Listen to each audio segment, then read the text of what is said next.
Morning, everyone. I see people are filtering in here. Okay, so welcome to the morning of our last day of the Invasive Species Forum. I hope you've all been learning a lot. I know I sure have, and experiencing some of the great talks that we've had so far. So in case you're just joining for the first time and you've missed me over the last couple of days, my name is Mackenzie and I'm playing the role of MC through this forum. So this forum is brought to you by the Invasive Species Centre in partnership with the Ontario Ministry of Northern Development, Mines, Natural Resources and Forestry. The Invasive Species Centre is located in Sault Ste. Marie, Ontario, traditionally known as Ba-Wa-Ting, meaning the place of the rapids. It's located in Robinson Huron Treaty Territory, nestled between Great Lakes Huron and Superior, the heart of Turtle Island. This region has a rich Indigenous history and is the land the Ojibwe people have called home since their creation. About 100 kilometers north from where I sit today, along the northern shores of Lake Superior, you can find one of Canada's most famous pictograph locations at Agawa Rock, a sacred site where generations of Ojibwe have come to record dreams, visions, and events. In addition to the beautiful cultural history that can be found here, Ba-Wa-Ting, like many other communities across the country, has a dark and shameful history as well, as it became home to the Shingwak Indian Residential School, which closed only 52 years ago in 1970. Before we begin today, I not only want to acknowledge the lands on which we reside, but the thousands of children who never got to go home, and the thousands more survivors, friends, and families who are now in mourning again as we continue to uncover the truths of what they have known for centuries. Today, through the remainder of this forum and every day, I encourage you to recognize, learn about, and reflect on Indigenous issues from the past and the present, so we can all be allies to the original people who called this land home. And on the note of learning, I'd like to mention that Anishinaabe Nation will be hosting their 6th annual Lands, Resources, and Economic Development Forum from February 15th to 17th. You can find more information about the forum and register at landsandresources.ca. You can also join us for our Indigenous Roundtable session this morning beginning at 10:30. But before that, we're going to start with our first session of the day, which will be about municipalities and a municipal perspective on invasive species management. So with that, I will pass it on to our moderator for this morning's session, my colleague, Karen Alexander. You can take it from here, Karen. Thanks, Mackenzie. Good morning, everyone. My name is Karen Alexander. I'm the Invasive Species Policy Coordinator at the Invasive Species Centre. So welcome to our final day of the 2022 Invasive Species Forum. As Mackenzie said, I'll be your moderator for this session on the perspective of municipalities on invasive species. So as the other days went by, please continue to use the Q&A feature to post your questions. After each presentation, we'll do a short Q&A, and then we'll have our presenters address as many of the questions as possible. So with that, I will introduce our first speaker. Please join me in welcoming Emily Postorero for our first topic, examining the impacts of invasive species on Canadian municipalities. So Emily Postorero is a Program Development Coordinator at the Invasive Species Centre. As part of her role in working with municipalities, Emily has helped to promote the National Invasive Species Municipal Expenditures Survey and manage the data collection. At the ISC, she facilitates an invasive species municipal community of practice, which aims to foster collaboration and mutual sharing of expertise between municipalities. She's also currently focused on raising awareness of the invasive spotted lanternfly and its preferred plant host, the tree of heaven. So with an educational background in environmental science, Emily is interested in the cumulative impacts of invasive species and climate change. So with that, I'll pass it over to Emily, and we'll get into our first presentation.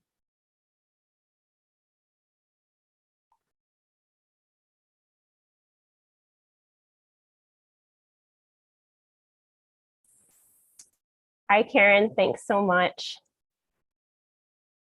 Yeah, thank you for the introduction. Trying to get my screen up here. Yeah, so good morning, everyone. Yeah, hope you've all been enjoying the session so far. I'm going to be presenting today on examining the impacts of invasive species on Canadian municipalities. So if you've been with us the whole time, this is hopefully not new information, but just for anyone who is new here, the Invasive Species Centre is a not-for-profit organization. We're based out of Sault Ste. Marie, Ontario. And we connect stakeholders, knowledge, and technology to prevent the introduction and spread of invasive species that harm Canada's environment, economy, and society. So I'm going to go over how invasive species impact municipalities in particular. I'll give you a brief overview of the survey that we conducted to find out some more information about that, go over what we already came in knowing, what we wanted to find out. I'm going to go over the survey methodology and analysis briefly, just go over some of the responses and early findings and conclusions that we've come to, go into some of the challenges that we came across, and then finally our next steps. So the ISC is interested in the relationship between invasive species and municipalities in particular, because it impacts, it's impacting Canadian municipalities across Canada. So you're probably familiar with how invasive species affect ecosystems and industries on like a much larger scale, but sometimes the impacts of invasive species can be felt most immediately just by people in their communities. So you can see I've got pictured there giant hogweed on the top right. So that's a noxious plant. So when you make contact with it with your skin, it can cause quite severe burns. And this is something that can just be found in, city and residential parks. So that's a problem that municipalities are, on the front lines of dealing with. You can see there, I've got a caterpillar picture. That is the Lymantria dispar moth caterpillar. This caterpillar and moth can occur in explosive infestations. This made headlines last summer across Eastern Ontario and Quebec especially. And that defoliates trees, even just in people's yards, street trees. So, this is a problem that municipalities had to deal with. Quite similarly, emerald ash borer has driven ash trees almost to extinction. We've got that headline from Toronto there. And then I also have pictured on the right Phragmites. So this is also known as common reed. And this is a very invasive grass that almost chokes out wetlands and parks in our own communities. So municipalities are basically on the front lines of kind of dealing with the immediacy of these impacts. So basically what the ISC and Environment and Climate Change Canada were interested in was finding out about invasive species expenditures and priorities across municipalities in Canada. So we developed the National Invasive Species Municipal Expenditures Survey. This was a 78-question web-based survey available in English and French that we administered between June and November of last year. So the ISC developed and distributed this survey, and it was promoted as well by the Invasive Alien Species National Committee. Environment and Climate Change Canada provided funding, and Dr. Richard Vine from the University of Guelph has been completing the analysis of the data. So we did come into this survey already knowing a little bit. We had conducted a similar questionnaire in 2019. That was the Invasive Alien Species Surveys for Ontario. So that was just limited to the province. And basically what we found out through that was that the combined potential impacts of invasive species on all these different industries was estimated to be approximately $3.6 billion per year in Ontario. And municipalities and conservation agencies invested $50 million per year to control invasives. And we do go by the assumption that these are probably large underestimates of the actual costs. So basically we wanted to expand this survey to municipalities across Canada. In particular, we wanted to find out the direct cost of detecting, preventing, controlling, and managing invasive species, habitat restoration, and research and science as well. We wanted to find out what municipalities' priority species were. We also wanted to know about best management practices or biodiversity strategies that were in place to see if that had any connection. We also asked about non-financial costs. So we wanted to know about volunteer hours or in-kind costs that were incurred as a result of invasive species activities. And we also wanted to find out the anticipated invasive species 5-year cost increase estimates. So basically what we're hoping is that the data will help improve and prioritize planning and resource allocation.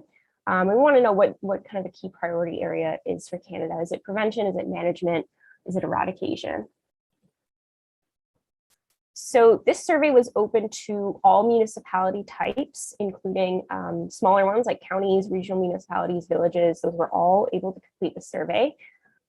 We did try to contact municipalities in every province and territory such that at least 80% of the population in each province and territory was represented by who we contacted.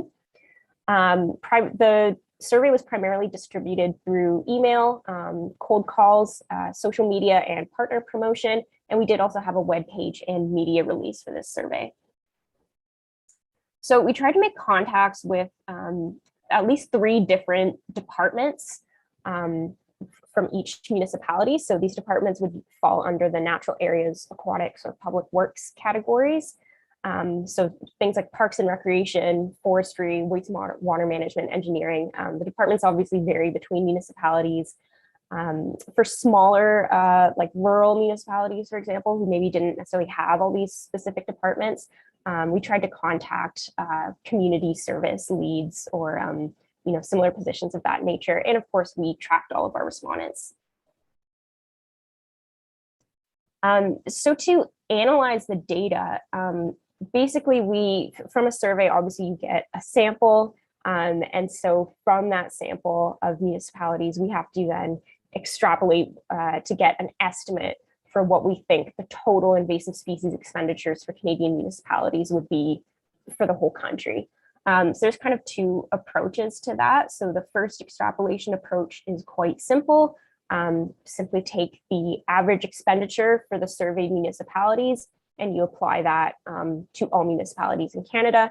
The second extrapolation approach, which is thought to be a little more accurate, is slightly more nuanced. So that's conducted based on per capita expenditure. So basically, instead of just sort of blanket applying an average, it's adjusted for population, especially since larger cities do tend to spend more on invasive species activities.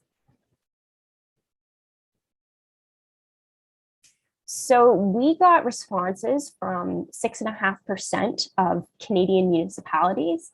You can kind of see there, just those are the numbers of municipalities responded from roughly each province and territory. We do expect that the numbers again are going to be, or the expenditures I should say, are going to be a large underestimate. And this is just because some of the provinces and territories, we didn't get necessarily a representative sample, just like not enough respondents.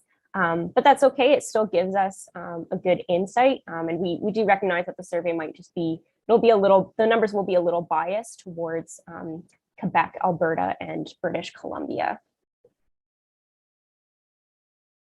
So basically, this is the report is hot off the press. It's not public yet, but we do have some initial findings that we can share with you. So out of the 179 municipalities that responded, 140 respondents indicated that funding was not sufficient for management. We also noted that just over 60%, so the vast majority of expenditures were incurred for control and management activities. This is despite knowing that prevention and detection kind of gets you a bit more bang for your buck. It's considered a better investment. So that was an interesting thing to find out. We also asked municipalities what their top 5 species of concern were. So species that were in the top 5 the most for this survey was Japanese knotweed, giant hogweed, emerald ash borer, leafy spurge, and Eurasian water milfoil. So you probably remember the hogweed and the ash borer I mentioned right at the beginning of the presentation. Species with the highest total expenditure was emerald ash borer, and it was actually quite far ahead of the others at just over 4.8 billion, or 32% of all reported species-specific expenditures. So that is a huge proportion. And that was, of course, followed by Eurasian water milfoil and Dutch elm disease. And basically from all that, the total estimated municipal invasive species expenditures in Canada that was arrived at through the analysis was $95.8 million. I want to stress again, probably a huge underestimate. We did get that one by that more nuanced extrapolation again. So that is one that is per capita, it's adjusted for population. And basically that extrapolation was done for each province and territory and then aggregated up to the national level. That's how we got that. So just like kind of the early conclusions that we're coming to, not really a huge surprise to us, but funding for invasive species activities is an issue facing a large number of municipalities in Canada. The expenditures that were reported could be even higher if more funding had been available to these municipalities. As I mentioned, majority of spending is on control and management, despite investment in detection and prevention being more cost effective. And the majority of respondents said that costs of invasive species management would increase over the next 5 years.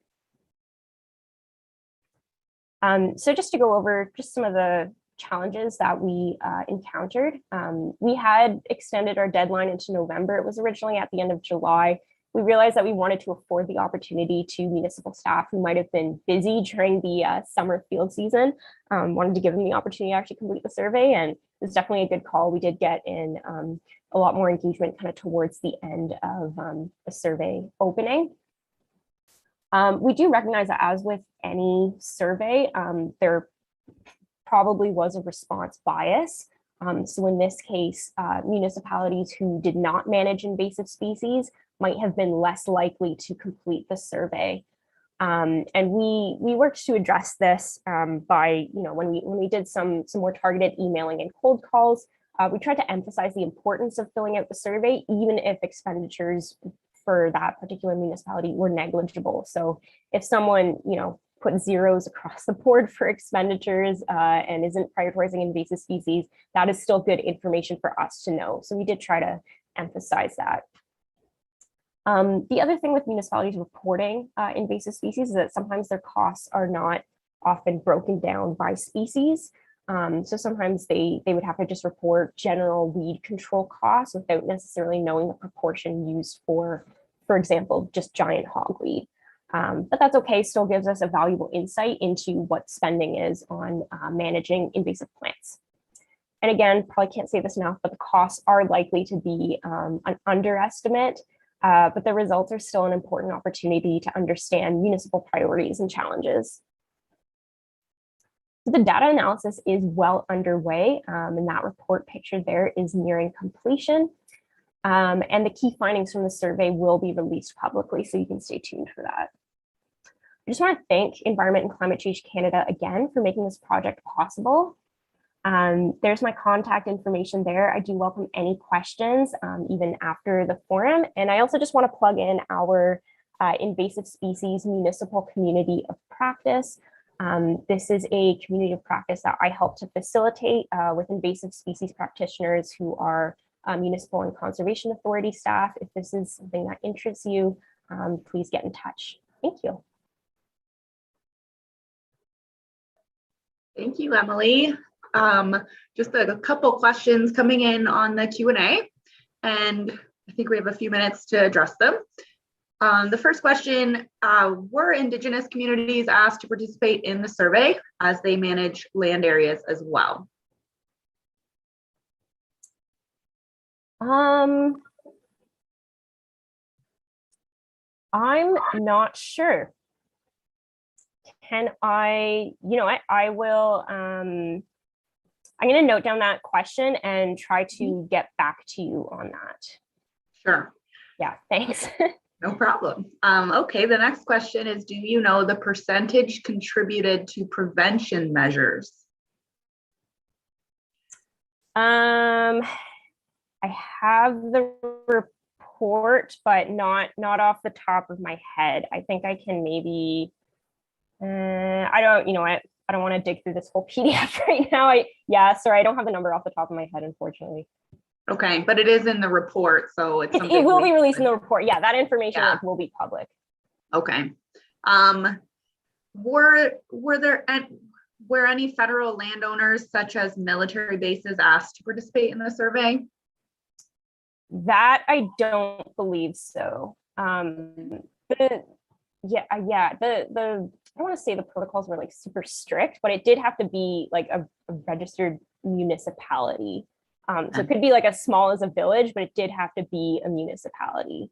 Right. I guess to that end, I'm not sure like if like an indigenous, like a First Nation would constitute that. Okay.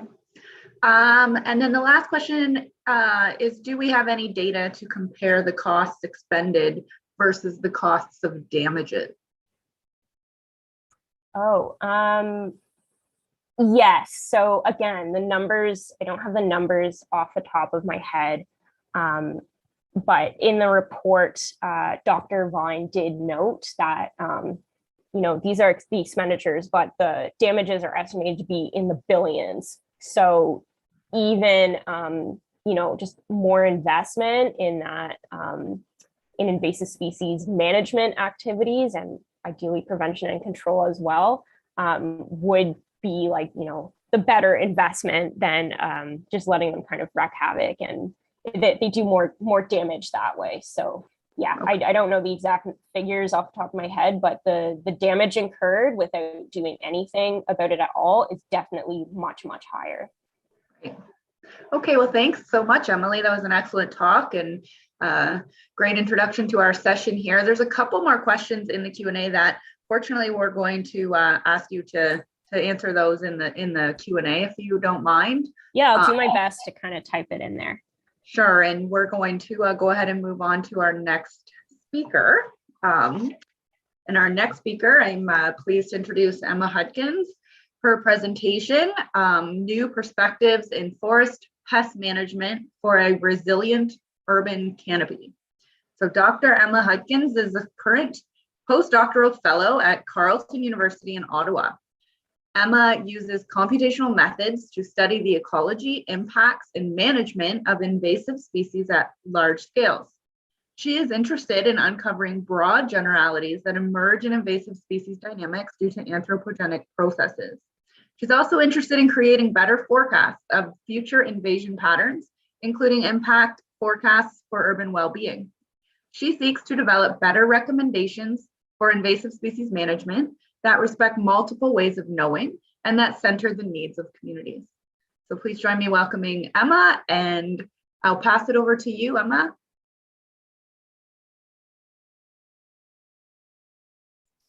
Thanks a lot, Karen. So I'll be talking to you all today about 4 different projects that all have a theme around urban resilience in terms of being faced with forest pests. And thank you all for joining early in the morning. This work is the result of a huge team of collaborators, some of whom I met during my PhD at McGill, where I did a visiting research term at the University of Queensland, and some of whom I'm working with now at Carleton. And most recently, I've been collaborating with Natural Resources Canada, Canadian Forest Service. So huge shout out to the whole team. Urban tree health impacts the majority of Canadians and Americans because urbanization levels are already at 82% in both of these countries and continue to grow. Urban trees play several important roles in urban well-being, including lowering cooling costs, increasing air quality, and improving citizens' mental health outcomes. However, the high tree mortality risk posed by pests can greatly diminish these benefits. And previous analyses suggest that the impacts associated with urban trees are likely to make up the dominant share of economic costs of invasive forest pests. And this is because urban trees are actively managed for liability reasons and because they tend to include highly susceptible species like ash trees that we know right now are being decimated by emerald ash borer, or EAB. I'll be presenting 4 different projects that move from a more ecological to a more human-centered element, starting with a project looking at the role of tree biodiversity on buffering against pest infestation. Secondly, looking at an economic impact assessment for street trees in the face of invasive forest insects. Third, we'll be moving more to a prescriptive framework in terms of best management practices to limit those projected tree impacts.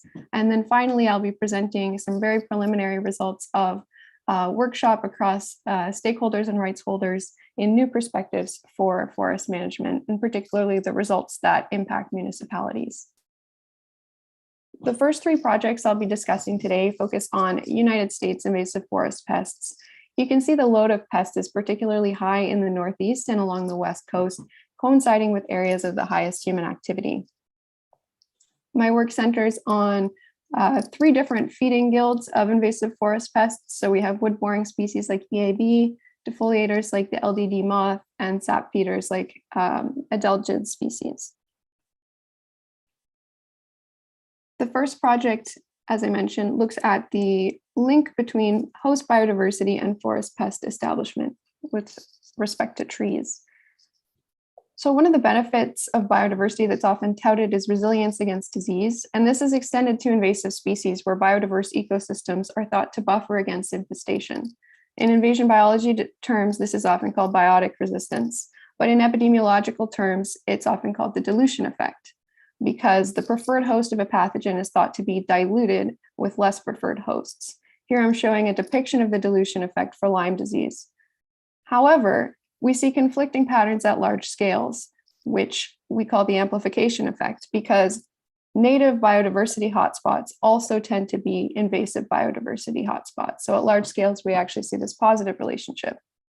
So in order to reconcile these trends, I thought that a missing link here was relatedness in terms of tree relatedness to the preferred host of a species. And I think that amplification and dilution are both possible depending on which tree species are making up that local biodiversity, where closely related trees to a preferred host may have an amplifying or positive effect on pest establishment, whereas less related trees would have a diluting or negative effect on pest establishment. And I'm just breezing through this because I'm covering a lot here today, but I'm happy to talk about model details later. But what we found was almost what we predicted, but slightly more complicated, in that very closely related trees to the preferred host did have this positive effect. These are the preferred hosts here with obviously the most positive effect. And we did see this dilution signal around more moderately related tree species. But when highly distinct tree species were present at a site, they actually added to the positive effect of pest establishment. And so far, our best explanation for this is that sites with such a high biodiversity, so really distinct tree species, might have a wide variety of microhabitats for a lot of different types of species, whether they're invasive or native. But happy to talk about alternative theories there. So that was the main foray into the more ecological side. Since then, I've been working on more economic and human-centered approaches. So right now, I'm going to be discussing an overview of a recent analysis I did for street tree mortality due to invasive insects in the US. And this analysis combines 4 subcomponent models to produce cost estimates, where the first was a model for urban tree distributions. The second was one for insect spread. The third was a model for tree death given exposure to a specific pest. And finally, we added the cost of removing and replacing dead trees, and we focused on street trees in this analysis. To start, we created street tree models that estimate the number and types of trees in each community, and this relied heavily on a recent publication by Frank Koch and Mark Ambrose, who created a database of all known US urban tree inventories for different municipalities. And their database had street tree information for about 600 communities, but there's roughly 30,000 municipalities in the US. And so we had to extrapolate what was known for those 600 communities to the 30,000 to get local tree information. The second layer was the pest spread component, which relied on a simulation model. And in the simulation, I started by placing a pest at their date of first detection and they're our best guess of where they were first introduced, and then allowed them to spread up until the present date, where we had distributional information, and we fit the model so that the predicted distribution from the simulation overlapped to the best of our ability with the observed distribution. So we minimized the discrepancy there. And at each time step, we had local populations of the pest that we simulated that were growing and dispersing according to some equations. So at the end of these two steps, we had a map for where each tree genus of street trees was located, and a map of where each pest species would be located over the next 30 years. So we were able to overlay these maps and figure out how many trees would be exposed to each pest across each tree genus and pest species. And then the next step from there was figuring out, given those exposures, how many trees are going to die. So for this layer, we added a mortality component, which was based on some pretty rough categorizations of the degree of severity of each pest on each host. And since there was so much uncertainty, we used a Bayesian approach so that we could sample from the full range of possible mortality rates. For instance, this bin is quite large, so we want to capture that whole uncertainty. Putting all of these layers together, I predicted that 1.5 million street trees will die in the next 30 years in the US just due to forest insect pests, and that the removal and replacement just of dead street trees would cost roughly $31 million a year. Unsurprisingly, maybe we found that wood-boring pests would be the most damaging, and that emerald ash borer would cause roughly 85% of the damage. The LDD moth was the top defoliator, and hemlock woolly adelgid was the top sap feeder, perhaps as expected. At the level of individual communities, I predict the highest risks close to the leading edge of the current EAB infestation, particularly in areas that have large amounts of ash trees. And many of these communities are highly populated and in the Midwest, like Milwaukee, but we see high risk even really far away from the present infestation due to long distance jumps by humans to large urban centers like Seattle.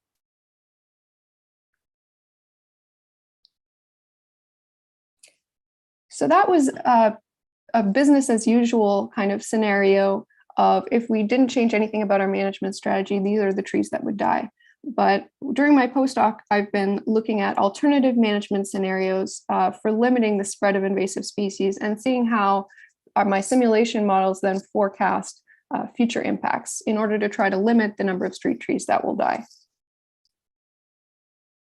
So I've been working on building optimizations for the management of emerald ash borer because it came out as being the highest impact invader in the last project. And so based on the output of the previous sets of models, I had forecasts of EAB density across time, given a business as usual scenario. And also I had a map of where the street ash trees were across the United States. And the purpose of this optimization framework was to use management interventions to modify these pest forecasts in different ways in order to simulate the outcomes of different management strategies to determine which management strategies would lead to the least amount of street tree mortality. Another reason that I focused on emerald ash borer here was because its management environment has just changed significantly. So USDA's APHIS agency has stopped enforcing the existing quarantine boundary where you weren't allowed to move wood or wood products outside of this range. And instead, an executive order was passed to divert the entire budget to research and implementation of parasitoid wasp biological control. And this got me really interested in figuring out what scenarios of alternative management strategies would show across space and time in terms of if you used a mixed approach, focused on all one approach or all the other approach. So I set up an optimization to allow the choice of 3 different management actions in my simulation grid. You could focus on limiting the entry of insects to a site, limiting the exit of insects from a site, so these are considered quarantine measures, or focusing on releasing biological control organisms, these wasps. And because I had a simulation model that was able to capture dispersal, we were also able to capture the dispersal of these parasitoid wasps in our forecasts. So we had the pests dispersing, but also their parasitoids dispersing. And the implementation side in the simulation was that biological control measures diminished the local population of pests in the simulation, whereas the quarantines would limit that dispersal equation into or out of sites, depending on where the effort was focused. And so it paired really well with the simulation approach that I already had made for this pest spread model. When you're doing optimization, you need to have an objective. So here I decided to limit the number of street ash trees that would be exposed to emerald ash borer across time. So you can obviously play around with different objectives, and that would give you different management alternatives. And looking at what came out as being the optimal approach, we see a mix of strategies that weighs heavily in favor of quarantine. So this is just one scenario where I set the efficiency of quarantines to be 30%. So 30% of insects couldn't get out of a site or couldn't get into a site, and biological control would knock down their population levels by 10%. In this scenario, we really only see biological control being applied around Chicago. And the majority of the budget is really going to quarantine.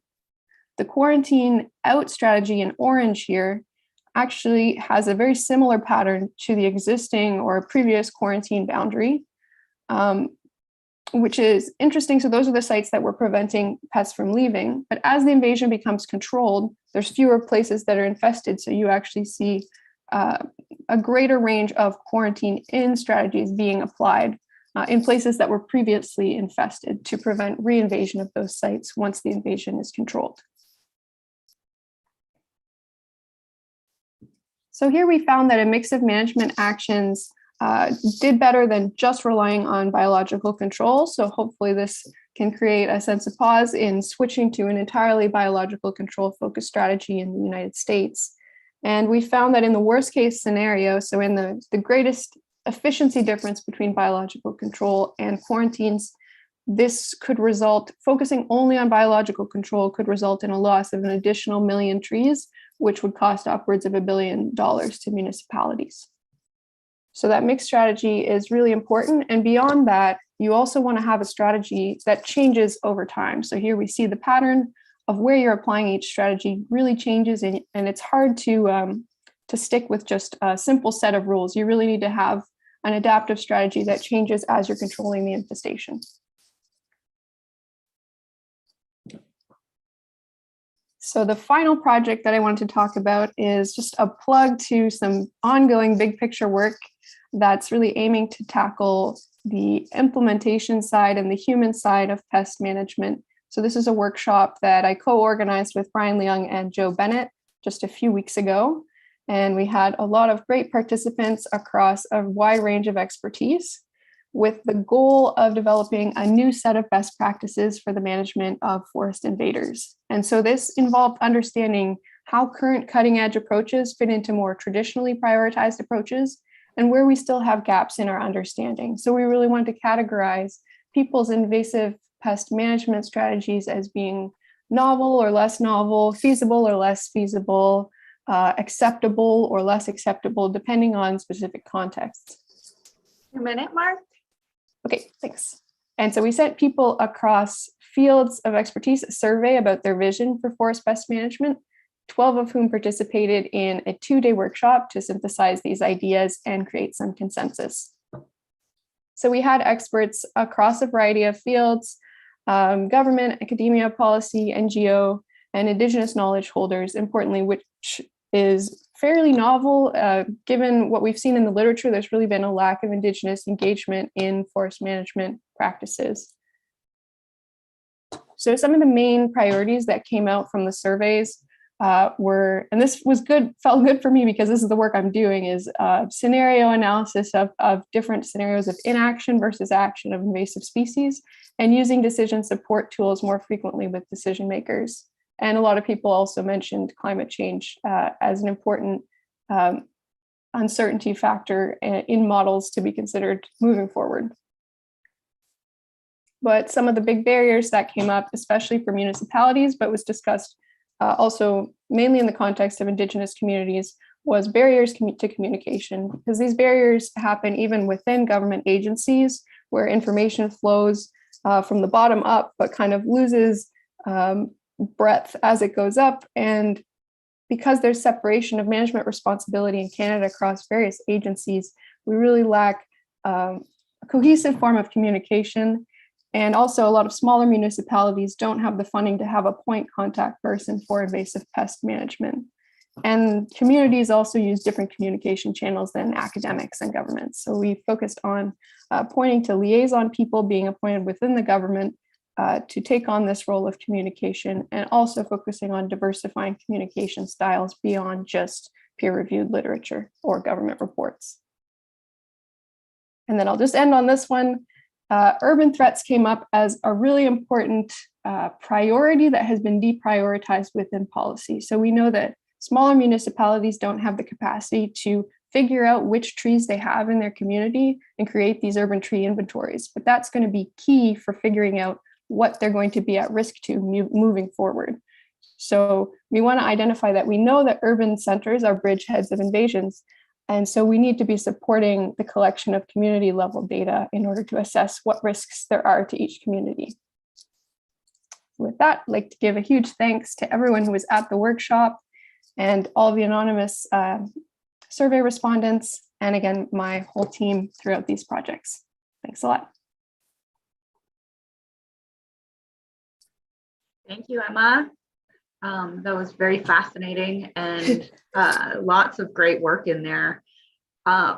We just have a couple of questions. And the first one, how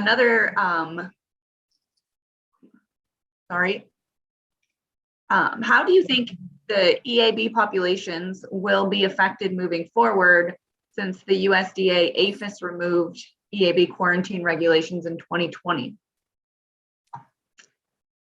So based on what I found, the outlook doesn't seem good. It does seem that we would see a lot more tree mortality, at least happening a lot more quickly. So the costs would happen quite fast. Whereas if you slowed the invasion, maybe there'd be better capacity to mitigate some of the losses. So I would say that it was probably not the right decision to remove the quarantine. But we do need to find ways to make adherence to quarantine rules more effective, because there's also been work that shows that there are issues in compliance. Great. Okay, thank you. The next question, how do you simulate quarantine when effectiveness of a quarantine is partially determined by enforcement of the quarantine? Right. So that ties into what I just said. So these are idealized if everyone actually did, well, on average, a 10% effectiveness of a quarantine would mean that on average, enough people complied so that the movement of the pest was reduced by 10%. But there's so many components of that effectiveness that we aren't measuring. So these are just broad estimations that we use in different scenarios, and hopefully, because we're using different scenarios, we can capture the bounds of true compliance. But there's also going to be local specific factors that would change compliance in a given region. Right. Okay, a couple more questions came in, and I do think we have the time. Okay. Yeah, we're just gonna keep going. Will your survey consider the social factors, like human likelihood to move firewood and impact of education programs? Definitely, this is something that came up within the workshop and within the survey, that there's a bit of a data gap in terms of behavioral research, in terms of what things can actually motivate compliance. Obviously, we won't address the questions because it's more of a perspective approach, but we can maybe motivate more research to get better compliance and to suggest better education programs there. Okay. And then the last question here, how does this address the new listing of black ash under the ESA and the lifting of quarantine?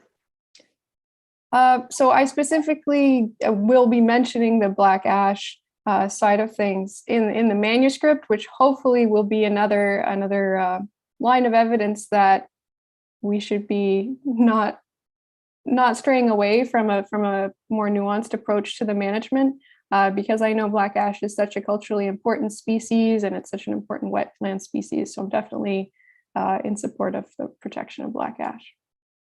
Okay, well, thank you so much, Emma.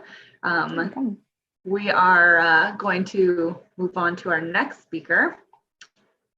And Our next speaker, it's my pleasure to introduce Tamara Brinket, who will speak to us today about collaborative invasive species management on a watershed scale. So Tamara is the Invasive Species Program Coordinator with the Severn Sound Environmental Association. She has worked with municipalities, organizations, and community groups on invasive species stewardship, management, and ecosystem restoration and rehabilitation projects, including designing and implementing restoration plans. Tamara works as part of a collaborative team with the Severn Sound Environmental Association, partnering on programs and projects to increase stewardship and improve environmental quality within the Severn Sound area. Please join me in welcoming Tamara, and I'll pass it on to you. Thanks, Karen. Good morning, everyone. Give me a moment here to share my screen.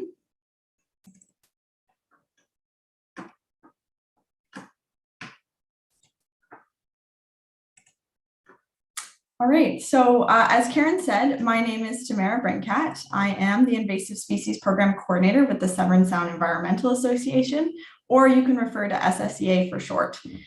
Today, I will be discussing how we at SSEA tackle invasive species on a watershed scale, including a brief example through a case study. Many of the presentations at the forum have been on a broader scale, so I'm going to speak to more of a community level. So I'll give a bit of a background on who we are at SSEA. So the Severn Sound Environmental Association, or SSEA, is a joint municipal service board, which is a one-of-a-kind structure. We operate in the Severn Sound watershed area, and our core funding comes from our 8 partner municipalities. We essentially act as the environmental and sustainability arm of our partner municipalities, and we offer environmental services to these municipalities, including things like stewardship project facilitation, climate action plans, environmental monitoring, and more. Severn Sound itself is located within the Great Lakes region in the photo on the right. So the watershed is located on southeastern Georgian Bay or Lake Huron in central Ontario. Severn Sound is approximately 1,000 square kilometers and supports a diverse range of ecosystems and areas, including Great Lakes coastal dunes and shorelines, provincially significant wetlands, inland lakes, forests, agricultural, rural, and urban or semi-urban landscapes. Majority of the watershed falls within the Simcoe County. However, a small portion of the watershed is located in Muskoka. The SSEA area is in close proximity to major urban centers like Toronto and Barrie, and is a significant seasonal tourism, boating, and cottage destination. Unfortunately, most habitat types within the watershed area are at risk from colonization by invasive species. So one of the services that SSEA offers to our partner municipalities is our invasive species program, which is why I'm here today. The core actions of this program include prevention, monitoring, management, and education related to invasive species, both aquatic and terrestrial. Prior to the existence of this program, Severn Sound municipalities were forced to deal with invasive species in-house. Our member municipalities chose to have one place, i.e. this program, that they could go for technical expertise and a coordinated approach to invasive species prevention and management. For a history of the program began in 2017 with the goal to coordinate the efforts of local municipalities to reduce the impact of invasive species.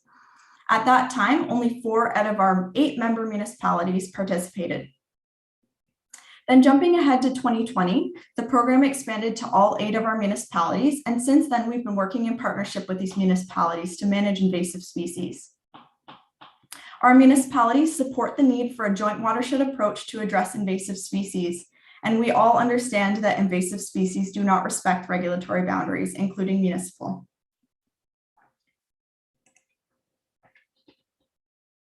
So just diving a little bit deeper into how our program works, we do offer and support monitoring and detection programs for invasive species, some being species specific, and others are more broad assessments or inventories of invasive species in a given area. We use our monitoring data to assess the regional impact and prioritize management of high impact invaders.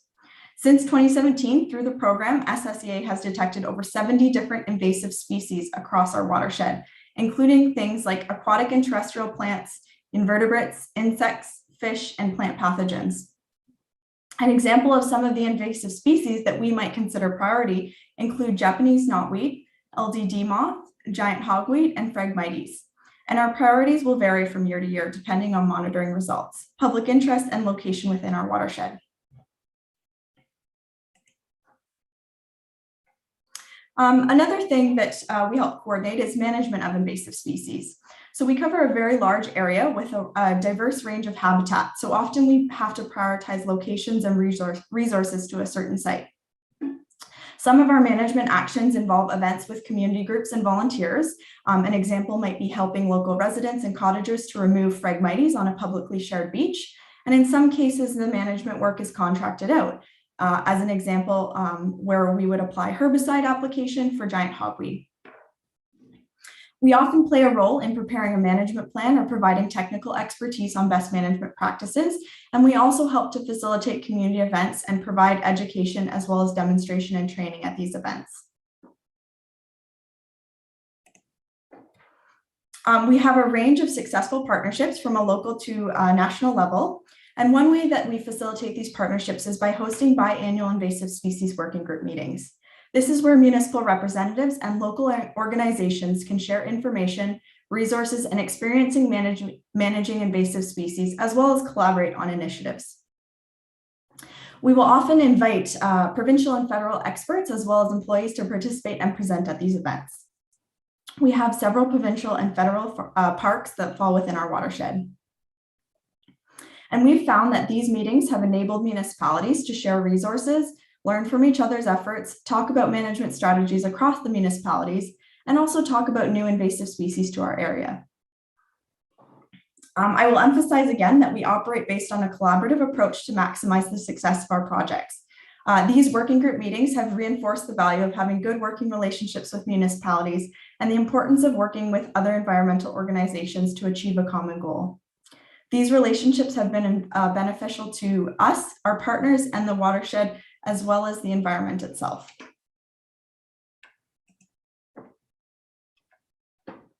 We also provide research and information to our members and municipalities, as well as the public, on species and site-specific best practices. We stay connected with novel research and information, as well as project and funding opportunities, and connect municipalities with these opportunities. In some projects, we also complete technical monitoring of species that our partner municipalities may not necessarily have the expertise in-house. We provide educational materials that not only benefit Severn Sound, but are referenced across North America. And we play a role in invasive species education, including social media, attending events, festivals, presentations, and facilitating installation of invasive species signage. And then lastly, another large component of our invasive species program is to empower the community to coordinate and participate in invasive species monitoring and management. This includes things like our citizen science program, Invasive Species Spotters, as well as volunteer and community events. I would like to shout out to all our amazing volunteers that provide info or data to us, and our hardworking volunteers at management events, as well as our passionate community that come to us with questions and engaging conversation. The IS program is relatively new, but we have a great connect with the local community so far. And then switching gears a little bit, as much as I've highlighted the successes, I also wanted to highlight some challenges of invasive species management on a watershed scale. So one that I'll highlight is prioritizing invasive species. So as I said before, priorities change from year to year based on public interest and location. With limited resources, it is difficult to complete broad-scale management programs or initiatives, and often we have to pick a few target species or areas to focus on. And then another challenge that I'll highlight is volunteer engagement. So sometimes we struggle to find volunteers that will travel outside of their community to help at certain events. And I think more recently, this has been partially due to COVID. And I will highlight that almost half of this program, almost half of the time that this program has existed, we've been in a global pandemic. Now switching gears to a case study. So I wanted to share an example of an ongoing multi-year invasive species project involving zebra mussels. So just to give a bit of background on where this particular project took place, So it was in Little Lake in Midland, which is a small and shallow inland lake and is approximately 1.5 square kilometers.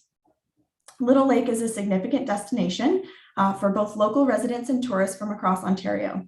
It is home to Huronia Museum and Huronia Wendat Village, the Georgian Bay Rowing Club, North Simcoe Sports and Recreation Center, sports clubs and courts, community gardens, and much more.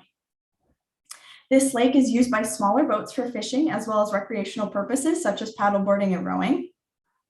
On this lake, there's one public boat launch, and residents and cottagers also have private access to the lake. So a problem that came up in Little Lake is Dreissenid mussels, also known as zebra and quagga mussels. On the left-hand side of the screen, you will see a simplified diagram of the Dreissenid mussel life cycle, and I want to draw your attention to the veliger or larval stage, as well as the adult stage.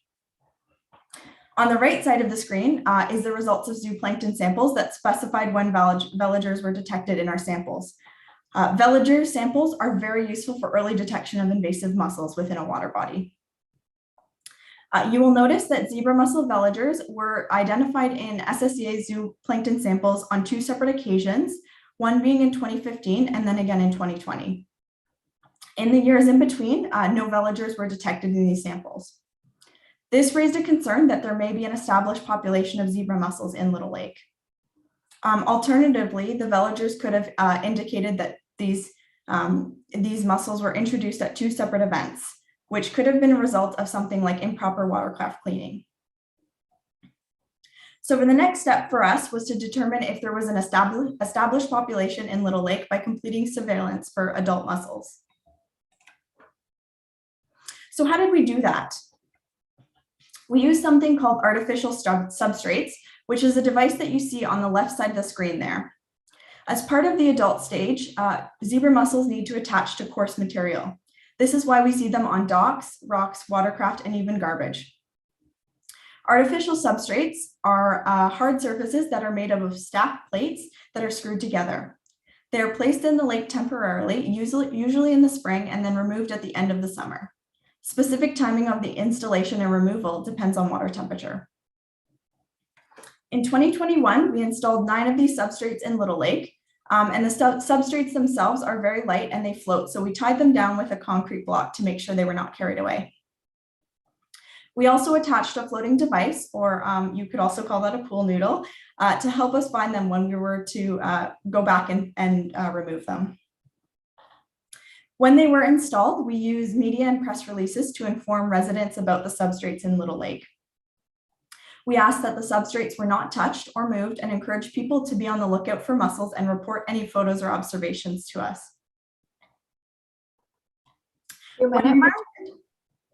When we returned at the end of our monitoring season, we successfully retrieved all the substrates without disappearance or damage.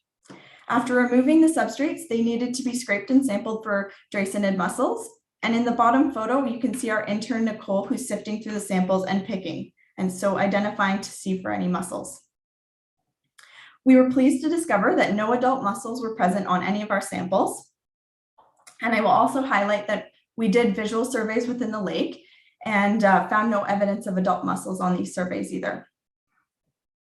Although we got off the hook this year, we still plan to continue doing this monitoring in future years, as well as a surveillance program. We also are working with the town of Midland on ways to implement and enforce clean, drain, dry at Little Lake, as well as increase overall awareness of aquatic invasive species to lake and park users. So now flipping back to the watershed scale, this particular case study focused on Midland. However, other SSEA municipalities have been working to mitigate the cost of zebra mussels and other invasive species. A key component to preventing further spread is regular communication amongst municipalities, along with sharing resources and experiences with other agencies across Ontario and Canada that may be working towards early invasive species detection. I will emphasize again the importance of a coordinated approach to prevention, especially when it comes to movement of invasive species through watercraft. And then lastly, I wanted to highlight again where SSEA kind of fits into this whole thing. So SSEA facilitates the communication between municipalities. We also facilitate prevention, monitoring, and management, and provide a way for general public to report invasive species through our citizen science program. We provide the technical expertise and management guidance. And then lastly, we provide consistent communication to the public. And then I wanted to take the time to thank all of our many partners, and a special thank you to our municipal partners who support all of our work. And thank you to the Invasive Species Center for inviting me onto this panel, and to the audience for listening about me talking about watershed scale invasive species management. So today I did provide just a brief snapshot of the work that we do. However, I encourage you to connect with SSEA on social media or reach out to us directly by email if you would like to learn more. And I will be happy to take any questions. Thank you so much. That was an excellent talk about watershed scale invasive species management. So we do have just a couple questions coming in. And if the mussels were found in Little Lake, is there an effective management option? That's what we were doing research on. I haven't found anything too effective other than some sort of copper-based, it's almost like a pesticide essentially that you'd be injecting into the water, which at this point I don't know if Midland would be on board for. So that's really the only solution. And I mean, I know for other invertebrates, people have done hand picking, but I guess it depends on the level of infestation. So I don't really have a great answer for that. I think that a lot of people are struggling with managing zebra mussels. Happens on the day, eh? Oh. So I just got into Zoom. Dan, okay, there you go. I think your mic was on for a minute. Tamara, did we lose you there? Are you still with us? I'm still here. Can you hear me? Okay, there you are. Sorry, did you, I guess, did you finish answering that or? Yeah, I was just saying, I think a lot of people who manage lakes are struggling with the management of zebra mussels because there's not really, at this point, a good solution within Canada. Right. Okay. There's another question here. As there have been 2 incursions without successful establishment, are you trying to determine why establishment may have failed? I have my suspicions. So Little Lake has a really soft substrate bottom. There's not a lot of rocks.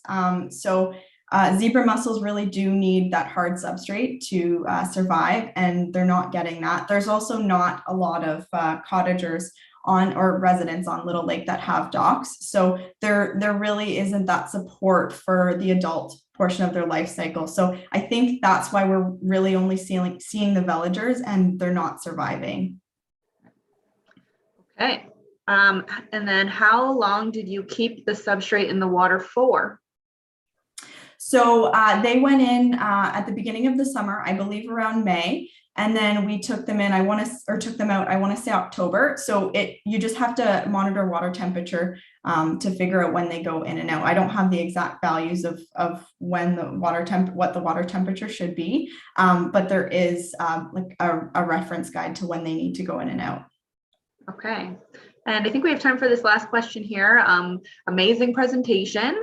How did your funding structure come to be? An example, getting municipalities to pitch money towards this coordinative approach. Without getting too in the weeds here, so Severn Sound actually used to be an area of concern within the Great Lakes. So our organization structure began as to implement our remedial action plan for that. So that's how we started off. And then we actually got delisted as an area of concern. And so then our organization transitioned to what we are now, which is a joint municipal service board. Great. Okay. So thanks again, Tamara. That was an excellent presentation. We're going to move on to our next speaker in this session. Please join me in welcoming Michelle Valla, who will present a regional municipality retrospective on invasive species. So Michelle is the Climate Environmental Coordinator at Leonard County and has a Master of Science in Biology from Carleton University, specializing in landscape ecology and conservation biology. Michelle's role at Leonard County as the climate environmental coordinator involves coordinating the integrated vegetation management plan to control invasive plants, organize roadside restoration, and develop Leonard County's climate action plan. Michelle has been coordinating the wild parsnip control program since 2017 and has incorporated pollinator habitat restoration in Leonard County's vegetation management. So with that, I'll pass things over to Michelle. Great. I will just share my screen here.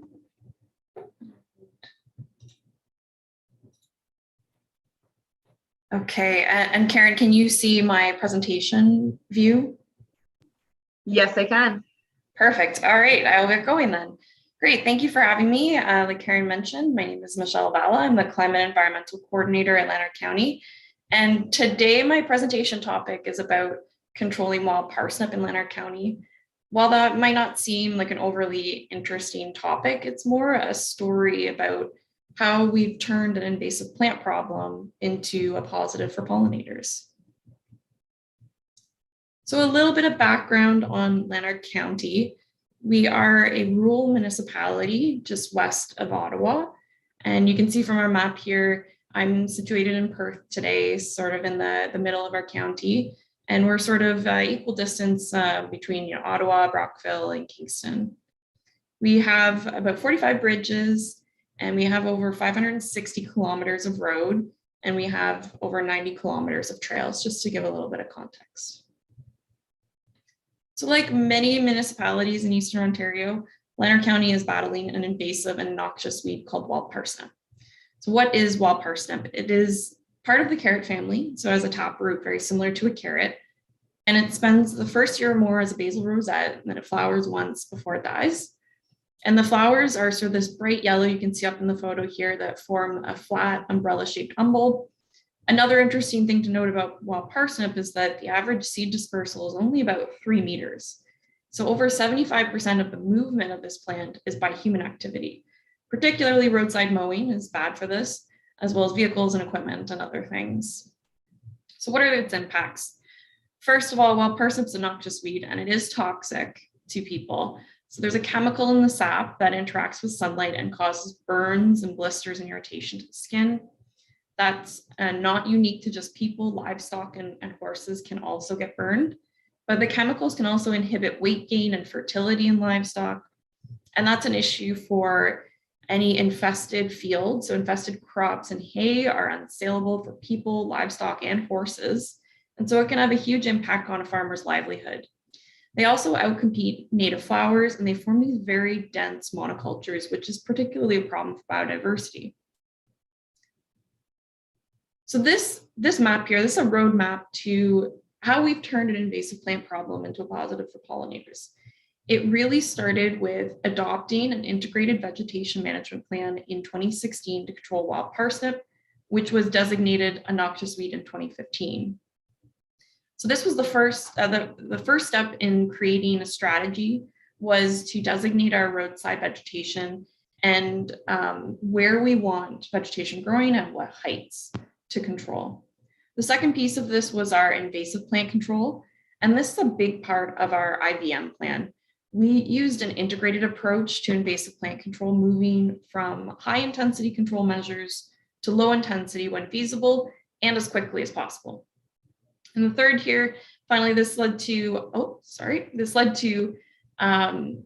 restoration. And this helps fill in the spaces left over by wild parsnip and prevent reinfestations by planting and seeding with pollinator-friendly species. So from this point, we branched off into other pollinator projects, including our partnership with the Canadian Wildlife Federation, our Mayor's Monarch Pledge that we've joined out of the States, and winning an award for the work that we've done. So where were we when we started? In 2015, when wild parsnip was designated a noxious weed, we took a hard look at our roads and an inventory and found that most of our roads had medium and heavy wild parsnip infestations. And so you can see from this photo here, the yellow in this street view. This is from our County Road 6 Christie Lake Road in 2015. You can see this yellow band across our roadside. And so this is wild parsnip, very continuous. And there are definitely patches of it on each side, but very continuous. And as well here, you can see a photo from our rail bed, which is now a trail. And it also was very, very infested with wild parsnip. So the first question we had was, how do you control wild parsnip? And one common suggestion was to use mowing to control wild parsnip. And so this is an example here in this photo. You can see an area adjacent to a right-of-way that's heavily infested with wild parsnip. This plant is in flower, so you can see lots of yellow, which is a great time to cut it just before it goes to seed. So in this case, we did cut it, and here's what it looked like about a month later. So after a month, the plant has reflowered. You can see the yellow coming up again. And some of these plants are going to seed. You can see them kind of browning out in here. So even though we did cut it, it's still going to go to seed and it's still going to be a problem for next year. What we really have learned over the years is that mowing does not eliminate wild parsnip. And that's largely because of the large taproot that the plant has. It can resprout and reflower very quickly. And so suppression by mowing would take continuous regular mowing throughout the growing season. And as you can imagine, it is very difficult to keep parsnip mowed on more than 560 kilometers of roadway. We also have a lot of uneven and rocky terrain, which makes mowing everywhere nearly impossible. So we realized mowing wasn't going to work, and we needed a more intense control measure, and that was herbicide. A lot of work went into deciding what kind of a herbicide to use for this program, but we decided to take an integrated approach to managing wild parsnip. And you can see from the graph here, we started out with high intensity practices in 2016. You can see the spike here with boom spraying of a selective herbicide. And so boom spraying is a broadcast spray that's applied to the entire ditch. But we wanted to move quickly to some lower intensity control measures. And so once these roads got under control a little bit more in the following year, we decided to start a technique called spot spraying, which is a much more targeted approach that targets only the invasive plant. And the spot spraying requires a contractor to walk the entire right-of-way with a handheld gun and reel, and you can see this in the photo on the right, which allows for a more targeted application. And you can see from the photo below, this is an example of a dying wild parsnip plant. You can see it drooping, but right next to it, we have a milkweed plant that is still growing. And this is what we want to see. We want to be targeting individual plants. And so over time, we've been reducing our spot spraying and implementing other controls. All of this to say that our integrated approach has led to a 92% reduction in herbicide since 2016. This is largely attributed to reducing our boom spraying, which we completely eliminated in 2020. It's no longer necessary. And we've been increasing our spot spraying. You can see that in the green bars as we go down the plot. And we expect this trend to continue. We want to use less and less herbicide where possible. So as the wild parsnip infestation started to drop, we started experimenting with hand control by digging up individual plants. So the last 3 years, we've expanded our hand control efforts significantly. And the last year was the first year where we actually did more hand control than spot spraying. And hand control is a much lower intensity control measure, and it has opportunities for restoration. And you can see from the photos here of our staff digging out individual plants. So we conduct hand control by closely monitoring wild parsnip levels and digging, pulling, or clipping, among other things, the individual plants. Hand control is very labor intensive, so we are very selective in where we apply hand control. Only areas with very light infestations are considered suitable for hand control. We don't want to be sending our students somewhere that's going to be totally exhausting them. We also have the opportunity to seed bare soil following wild parsnip control with a native wildflower mix, and that helps, again, to fill in the spaces left by wild parsnip. So last year, we controlled nearly half of all county roads by hand. That's almost 270 kilometers just down the center of the road. But because there's two sides to every road with 2 ditches, that's over 530 lane kilometers to control by hand. And so this was a huge undertaking this year. It's not only a large area, but these students are going over these sections 2 or 3 times to find any missing plants that were missed earlier or any regrowth. They go back and make sure that we're getting everything. so that nothing goes to seed in the roadside. So all in all, last summer, our summer students spent approximately 40% of their time hand pulling wild parsnip. We have a lot of other things to do in the summer, so this is a good chunk of their time spent just on hand control.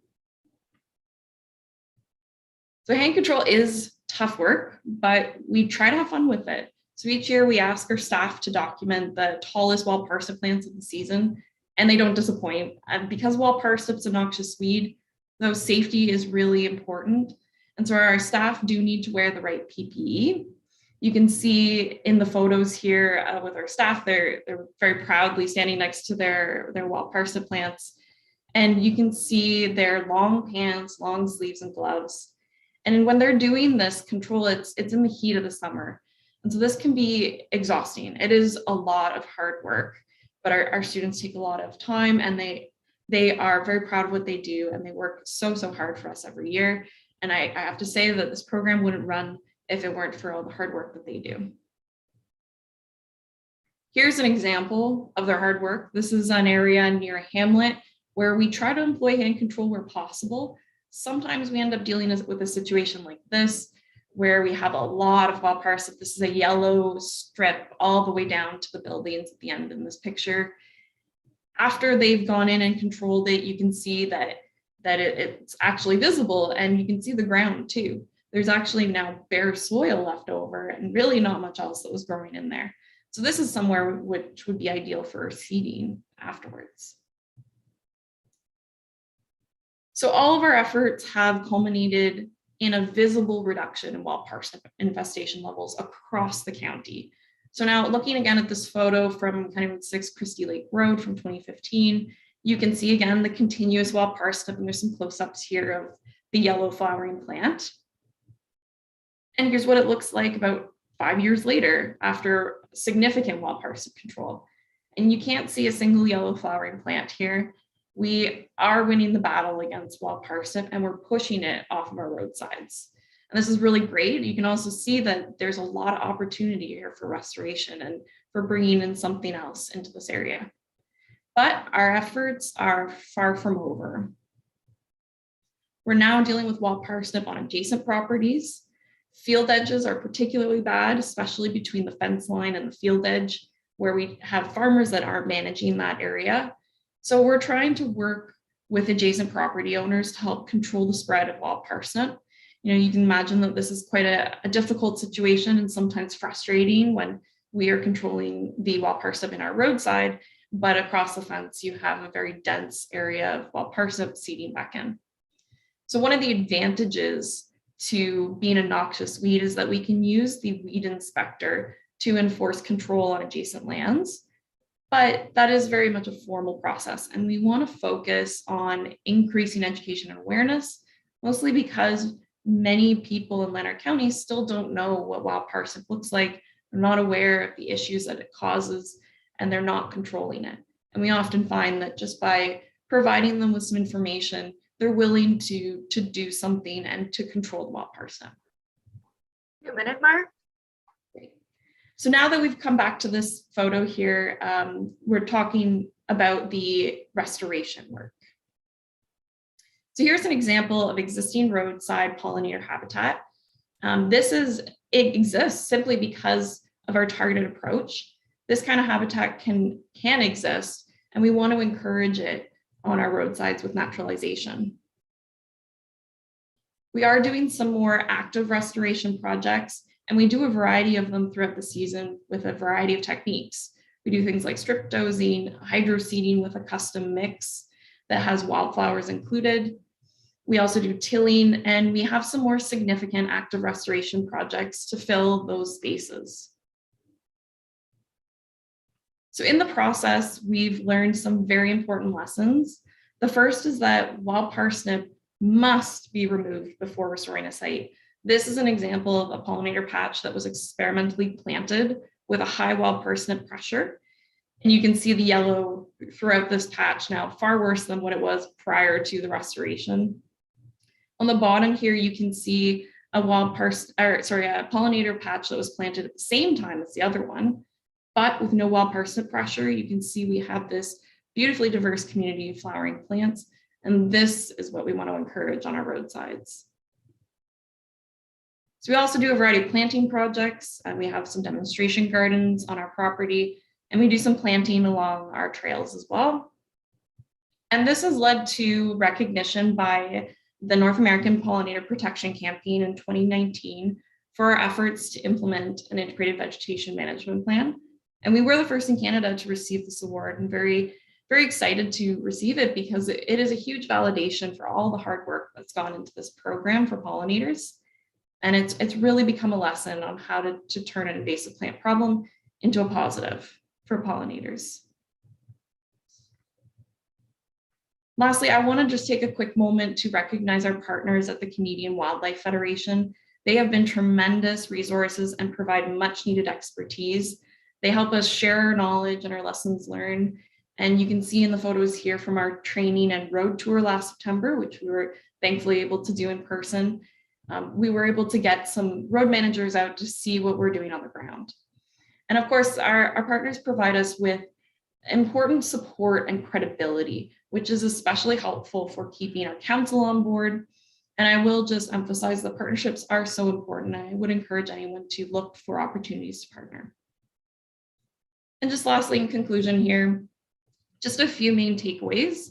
The first is that using an integrated and targeted approach to invasive species management can have huge benefits. And we've been able to target individual plants and have a successful program, all while reducing the amount of herbicide and the intensity of our controls. And I will also mention that look for creative solutions to invasive species problems.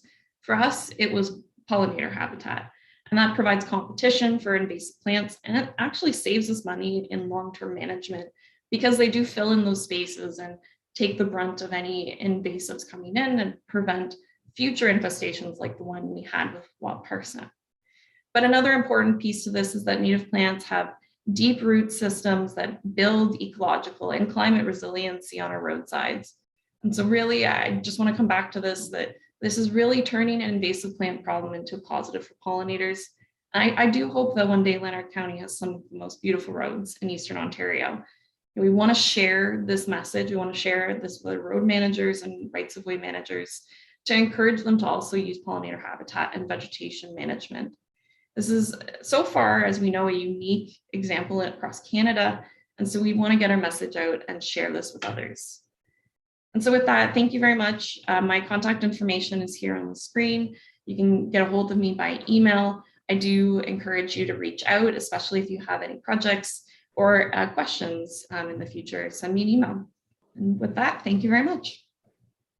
Thank you, Michelle. We do have a couple of questions coming in the Q&A, so we'll take it to 10 o'clock, so we'll address as many as we can. There was a question about the landowners and the adjacent property issue, but I think you addressed that in the presentation, saying that you are doing some outreach. I guess the second part of the question is, are you finding it reseeding into your treated areas, and how big of a problem is that? Yeah, that's definitely where we're going next with this. Is we're pushing it off our roadsides and we're clearing it out of there, but now we have to work with adjacent property owners to find some solutions. So outreach is definitely important in this case, and trying to communicate the control options that landowners have and trying to provide that information for people and farmers too, because they're a big part of this as well. Yeah, like a related question came in asking if you've considered a win-win, encouraging farmers to restore windbreaks hedgerows that would then shade out the wild parsnip. Yes, and that's definitely where we want to go, is working in partnership with our farmers. And actually really excitingly, if anyone here is aware of the program called ALICE, Alternative Land Use Services, we did just get approval for an ALICE lanarch, and we want to be able to tie that in so that we're working with farmers very aware that there's a noxious weed in our area, and hopefully using that as a tool to be able to work with those farmers. Yeah, that's great. ALICE is a great program. Glad to hear they're starting up in your county. Couple questions about the herbicide. What herbicide was used? And when suggesting the boom and spot treatment, did the herbicide kill everything? Or was it one you selected for that specific species? Yeah, and that's a really great question because we did put a lot of thought into the kind of herbicide we wanted to use. And so we did go with a selective herbicide called Clearview. And it is, like I said, selective, not to everything. So there are some species that it won't kill, some it will suppress. The grasses are unaffected. So it is more targeted to broadleaf plants, with some exceptions, like milkweed actually is suppressed by this product. So if we do hit it this year, for example, then the following year it will come back. And so that's kind of our intention with going with a selective herbicide. Great. Okay, thanks, Michelle. There's a couple more questions in the Q&A if you don't mind going in and then maybe typing some answers. Definitely. And thanks again for your presentation. Great work out there on our roadsides in Ontario. Great, thank you very much. And so with that, we'll move on to our next and final speaker in this session. Please join me welcoming Dan Rollinson. And he will be speaking on the LDD moth, an Ontario perspective. So Dan began his career supporting research initiatives around the eastern spruce budworm. Since the 1980s, he has supported insect pest management programs in the province and is currently the provincial program lead for the Forest Health Monitoring Program in Ontario. Making his home in the Algoma region, he considers himself very fortunate to have the opportunity to incorporate his passion for the outdoor lifestyle into the line of work that he continues to share and enjoy. So welcome, Dan. Thanks for joining us, and I will pass things over. Good morning, everyone. I'm hoping that you can hear me, and Karen, I'm hoping they can see my presentation. Yeah, you're good. Oh, perfect, thank you. I had some difficulties logging into Zoom, and I'm always apprehensive when all of a sudden things start working just prior to a presentation. So I'm hoping it holds out for us.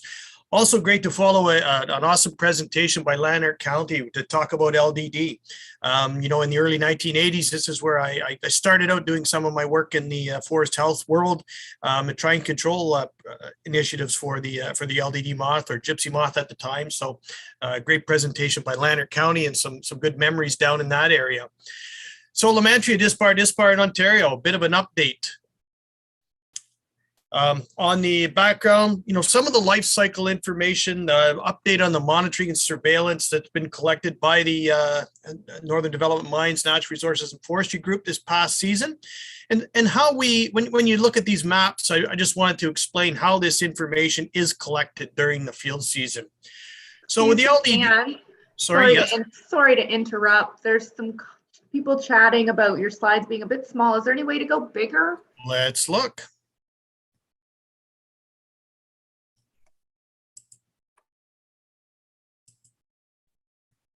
How's that?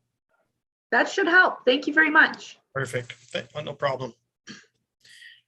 So we know the LDD, a little bit about it. That's a free feeding defoliator of hardwood trees. So it strips the foliage early in the season, May to late June. And once the feeding is complete, severely defoliated trees can produce a second crop of leaves. So that's real important when we're talking about species like gypsy moth and the impact it has. For the last number of seasons in the province, the southern part of the province, it has certainly been a nuisance to landowners, and it has caused some added stress to trees. And this over time can contribute to mortality and have an impact on the host species when combined with other factors such as climatic factors. Those are all important. And of course, the trees that are growing in the roadside boulevards that are heavily defoliated can have an impact because they're growing in an already stressful environment. So the Forest Health Monitoring of LDD, that's the group that we have here in the Ministry of Natural Resources and Forestry, or within the Biodiversity Monitoring section. So what we do is we conduct a combination of aerial surveys, and we support that with point sample data. So it's basically we're doing our aerial surveys and verifying those delineations on the ground, just to ensure that what we are calling LDD defoliation on the landscape is in fact that. And that's supported through the Invasive Species Center in Sault Ste. Marie that does all our diagnostics work. So when we collect samples in the field, or our program collects samples in the field, the diagnostics component of that is supported through the Invasive Species Center here in Sault Ste. Marie. That's been a great collaboration we've had since for quite a number of years now. So the data that we collect, of course, it's used to guide science, support sound forest management decisions. So we do collect this information at a landscape level. So the maps that I'll show you, are fairly a broad brush approach to mapping the defoliation across the southern part of the province and extending into the northeast region as well. We also provide this information, or the overlaid data, or the delineation, to groups, municipalities, to support some of their management decisions as well. So the infestation in the south and southwestern part of Ontario in 2021 certainly has expanded. It's just over 1.7 million hectares now in the province of Ontario. And it's also been detected, we've seen a considerable expansion in the eastern part of the province. That's where we've seen the smaller areas, or the satellite pockets that we detected or were reported in 2020 have now coalesced and sort of turned into a more larger contiguous block of overall defoliation. Certainly folks from that area will understand and appreciate the widespread defoliation or outbreak that has been happening in this past season. So we conducted our aerial surveys in mid to late June. That's when we did our flights over the area, or the southern part of the province. Also important to remember that gypsy moth is still a regulated pest by the Canadian Food Inspection Agency. So it is there is a regulation that is in place to monitor the movement and restrict the movement of wood and wood material outside of that regulated area. Now, that regulated area is quite widespread in the province of Ontario, and basically takes in the entire area of defoliation that we have. So this gives you an update on the current quarantine zone. So, the southern Ontario extending north into the northeast region, the northern part of the Sudbury-Algoma region, and the Temiskaming area, and virtually the province of Quebec as well is included in this area of quarantine. When you're surveying for a beast like LDD, or you're trying to determine the outbreak status, or you're trying to implement a control program, you need to be well aware of the life cycle. So we know that it's a seasonal pest. It runs through its life cycle in one season, but each one of these life stages gives you an opportunity or a window to implement control options, or to do surveys. So we want to make sure that, May to late June, that's the life stage that we call the larva. This is the one that causes all the havoc, the defoliation on the landscape, and falls into your coffee on your back deck when you're enjoying it in the morning, and has really become a nuisance across the south. So as this defoliation continues throughout the season, is when we would start to do our delineation. So we want to be doing our aerial surveys when the defoliation is at its peak, and just prior to the trees starting to reflush. Early August into late July is when we'll see the pupation start. So that's when the larva will go into the pupation state. And of course, we have the moth flight into late August, and then the eggs are laid, or the moths mate and lay their eggs where they overwinter. So that's the stage that they're at right now, is in that egg mass stage. So those are all important components from both a survey perspective and a control perspective. So how we collect our maps, or we delineate, we're using digital mapping technology. So we're flying grid lines over the disturbance, and we're collecting defoliation data, real-time data on our digital mapping tablets that are guided by GPS systems while we're in the plane.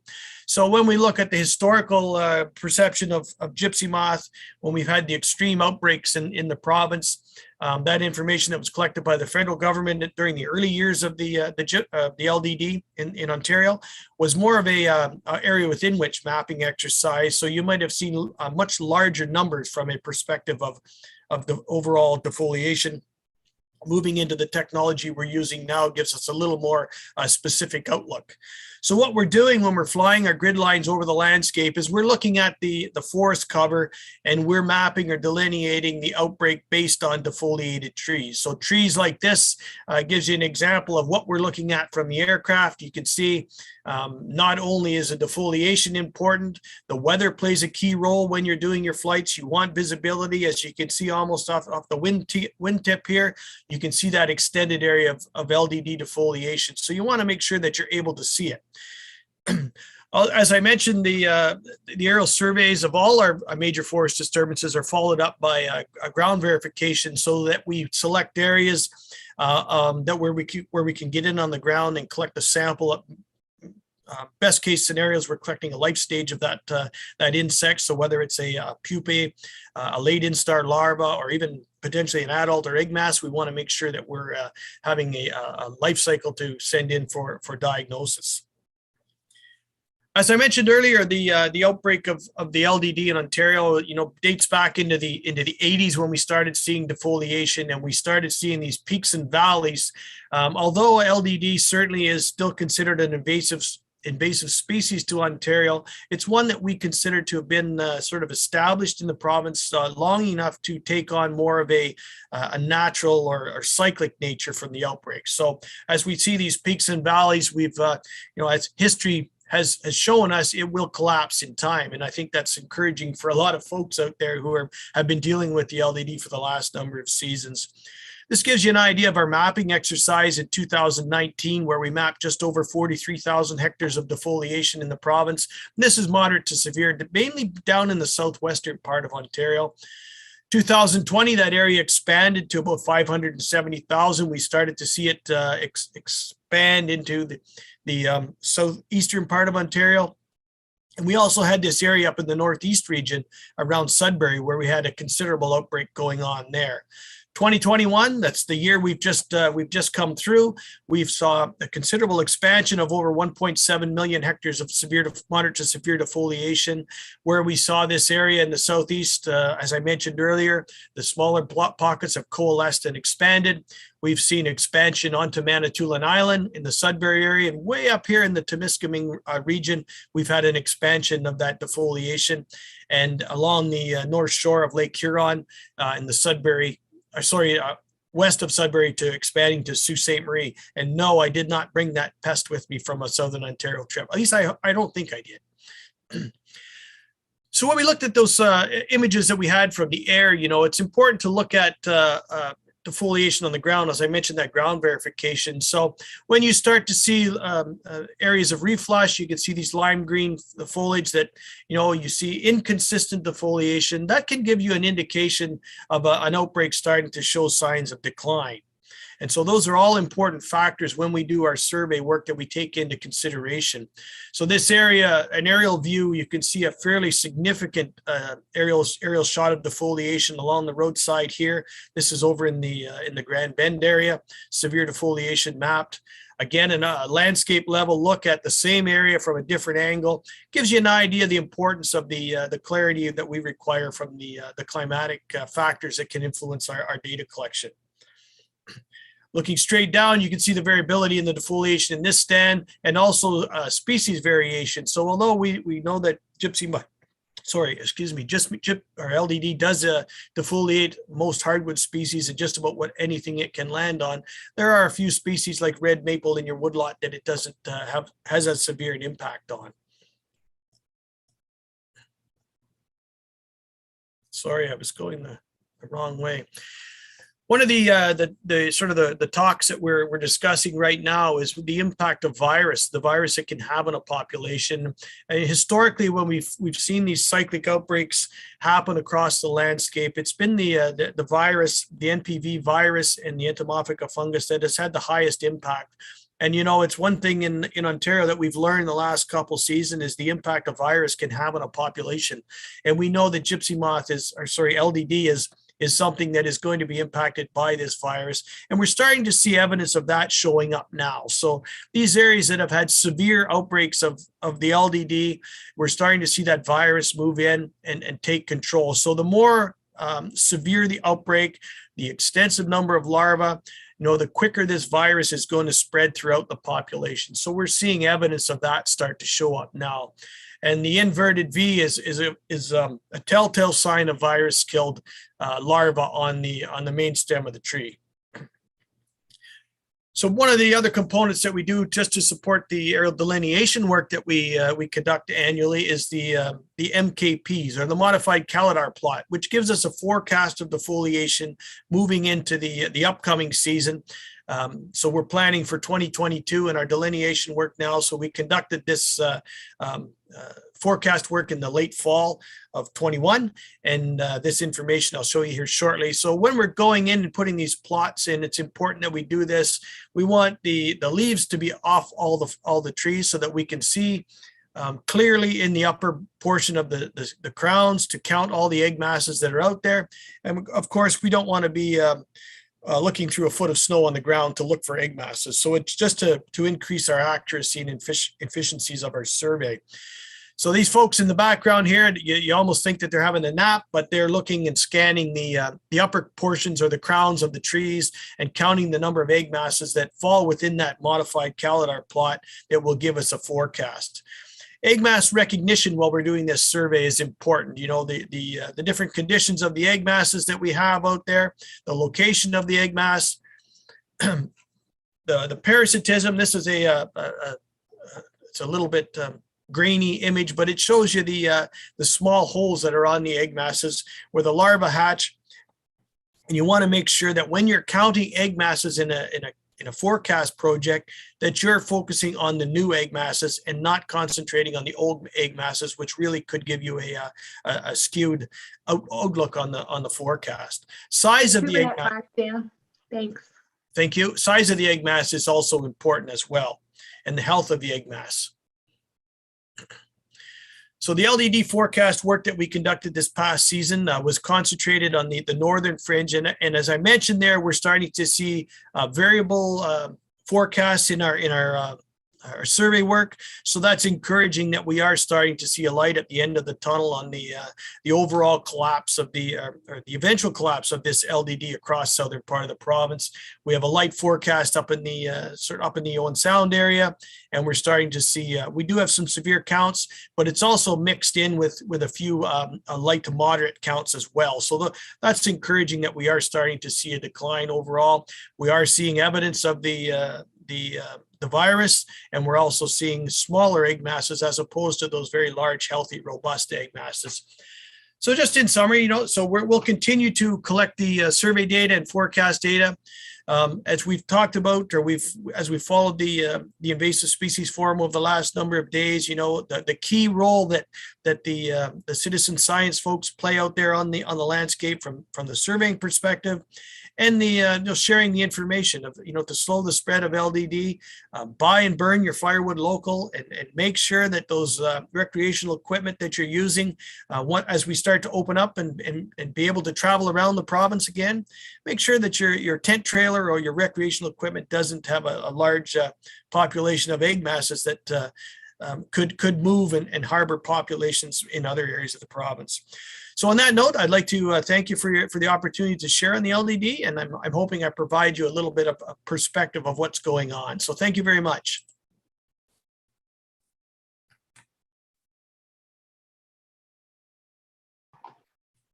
Thank you, Dan. That was great. We just have a few minutes for questions. There's one in the chat. Why does the Mnrf no longer participate in prevention strategies, such as spraying the fungus or virus to targeted areas? That's a good question, and one that comes up quite often lately. So why we basically are out of that business. So the ministry no longer manages forests on private land. The concentration there is on the Crown land. So that being said, we do support initiatives with for example, the City of Toronto, initiatives for expanding the toolbox that they have to deal with pests on the landscape. And of course, the delineation work that we do and the forecast work that the ministry does to support these management decisions. Mm-hmm. And do you feel that the elimination of these programs contributes to this extreme outbreak that we're seeing? Well, I would say on that note, so the fact that sort of the Ministry of Natural Resources is no longer spraying, there are widespread spray programs that are being conducted by the private sector in the South. So we are seeing private sector spray programs. Again, I'll mention that the LDD has been around in the province long enough to become established that we rely more on these cyclic nature of the outbreak for these viruses and fungus to take control and cause that eventual collapse of the larva on the landscape. Okay, thanks. And does the gypsy moth actually kill the tree? So that's another good question. So as I mentioned in the talk, so when combined with other stressors, like such as drought or climatic influences, the tree is stressed. Severe defoliation, no doubt, is a stress on that tree. The science shows us, the historical science shows us that it's not a primary tree killer, but it is a tree stressor. So although you may see when combined with other stressors, you may see twig and branch die back in the crown. The LDD is not known to be a primary tree killer. That being said, the ministry is sponsoring a literature review right now on the science that's out there on LDD and the impact, and sort of librarying or taking an inventory of the science just to make sure that the information that we're collecting and the theories that we have still hold true in Ontario. Right. Okay, thank you so much, Dan. There's a couple questions in the chat, actually, if you don't mind taking a look. We're going to move into break here, and I just want to thank you, Dan, and thank all the speakers in our session this morning.